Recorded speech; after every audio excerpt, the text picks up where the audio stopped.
നമുക്ക് ഏറ്റവും ബുദ്ധിമുട്ടുള്ള ആൾജിബ്ര എന്ന് പറയുന്ന ചാപ്റ്ററിലെ ഒരു ക്വസ്റ്റ്യൻ ഈസി ആയിട്ട് ചെയ്യാൻ പഠിച്ചാലോ?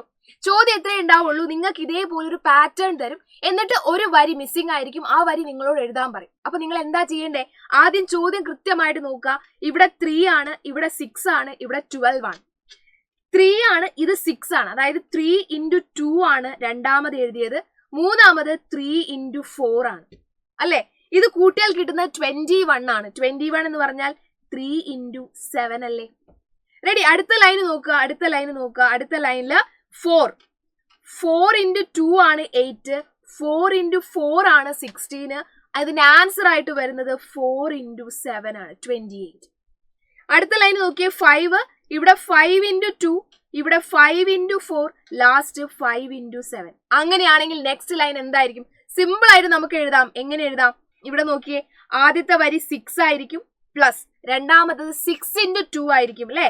6 into 2 എന്ന് പറഞ്ഞാൽ 12 ആയിരിക്കും. മൂന്നാമത് 6 into 4 എത്രയായിരിക്കും? 24 is equal to എന്താണ്? 6 into 7 എത്ര? 42. റെഡി?